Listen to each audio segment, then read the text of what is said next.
Admiral Zexithara clicked her mandibles in amusement as the tactical display updated. The primitive human vessels hung in the void like metal insects, their crude fusion drives sputtering pathetic flames against the cosmic dark. 57 ships, if one could even call them that, against the full might of the hegemony's third expeditionary fleet. "These are the creatures that refused our ultimatum?" she asked, her voice a melodic trill that conveyed both humor and disdain. The bridge crew of the flagship Inevitable Conquest shared in their commander's mirth. Several junior officers openly chittered at the spectacle. "Yes, Admiral," replied Navigation Officer Kethmar, his sensor stalks twitching with barely contained laughter. "They call themselves the United Earth Defense Force. Our intelligence suggests they've only achieved faster than light travel within the last century." Zexthara's four eyes focused on the largest human vessel, a bulky, angular thing that leaked electromagnetic radiation like a broken water pipe. "And they believe they can challenge the hegemony with— what are those protrusions?" "Kinetic projectile launchers, Admiral. Primitive chemical explosives. Some basic energy weapons that operate on visible light frequencies." Kethmar paused, consulting his readings. "Their flagship appears to be broadcasting on multiple channels. Shall I translate?" "By all means. Let us hear the final words of these upstart mammals." The bridge speakers crackled to life with a distinctly alien voice, rough, unmodulated, speaking in the barbaric tongue these humans used. The translation matrix rendered it in civilized hegemony standard. "This is Admiral Sarah Chen of the UEDF Indomitable. You have invaded our space and threatened our worlds.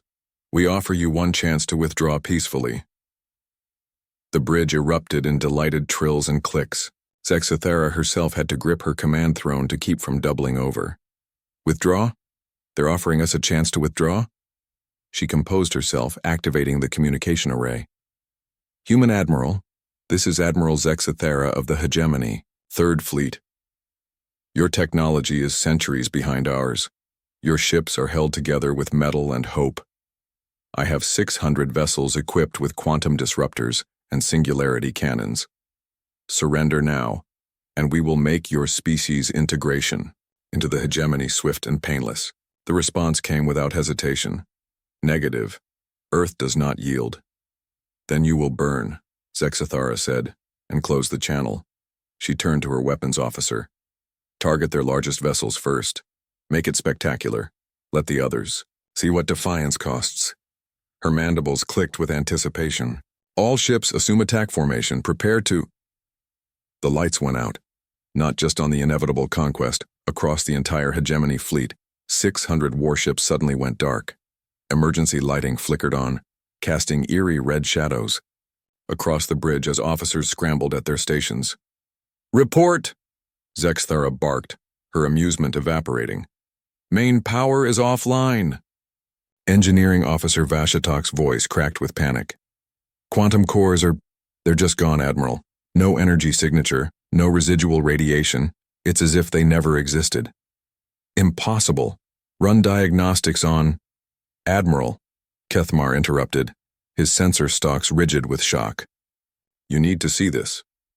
The tactical display flickered back to life, running on battery power.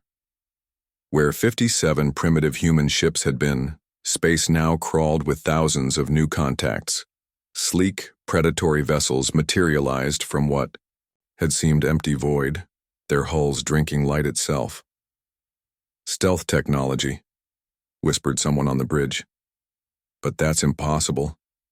The energy requirements alone would—" "Not stealth," came Admiral Chen's voice over the comm, calm and measured. "Dimensional phase shifting. We've been here the whole time, Admiral Zexthara. Watching, learning, waiting." The human admiral's tone carried no mockery, no satisfaction, just the cold professionalism of a predator that had finally revealed itself. "You see, your hegemony has a weakness. You've grown complacent, conquering species that fight conventionally, with honor, following your rules. But humans—" A pause. "We've never been particularly honorable." On the display, the human ships began to move, not with the clumsy acceleration of chemical rockets, but with the fluid grace of gravity manipulation. Their weapons charged with energies that made hegemony quantum disruptors look like toys. Those first 57 ships, Chen continued, museum pieces, antiques. We've been retired from active service for decades.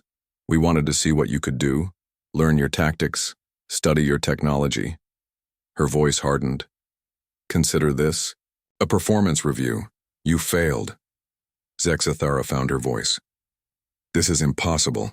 Our intelligence networks told you exactly what we wanted them to tell you. Did you really think a species that went from horse-drawn carriages to interstellar travel in 2 centuries would stop innovating once we reached the stars? Chen's laugh was sharp, humorless. We've been watching your hegemony for 50 years, Admiral, learning from every species you've conquered, improving on every technology you've stolen. The first human vessel opened fire, not with crude kinetics or primitive lasers, but with something that made reality itself scream. Space twisted, and the hegemony dreadnought stellar dominion simply ceased to exist, not destroyed, not vaporized, but erased from the fundamental structure of space-time. You mock our primitive fleet, Chen said as more hegemony ships began vanishing from existence. But you never asked the right question. Zexthara's mandibles clicked frantically as she watched her magnificent fleet dissolve around her. What? Question? If those ships were so primitive, Admiral Chen replied, why did we send them at all? The inevitable conquest shuddered as human vessels surrounded it, their hulls now glowing with energies that hurt to perceive. In the distance, the hegemony's remaining ships tried desperately to flee, but space itself seemed to conspire against them. Zexathara slumped in her command throne as the terrible truth dawned. The humans hadn't sent their fleet to fight. They'd sent it as bait. The real human armada had been waiting in folded space, studying every move, analyzing every weakness, preparing for this moment. Admiral Zexthara, Chen's voice came again, calm and final. Earth does not yield, and Earth does not forget. Tell your masters, if you survive to do so, that humanity is not interested in joining their empire. The last thing Zexthara saw, before the boarding pods attached to her ship, was the human fleet spreading outward like a dark tide, heading directly for hegemony core worlds. The primitive mammals had finally bared their teeth.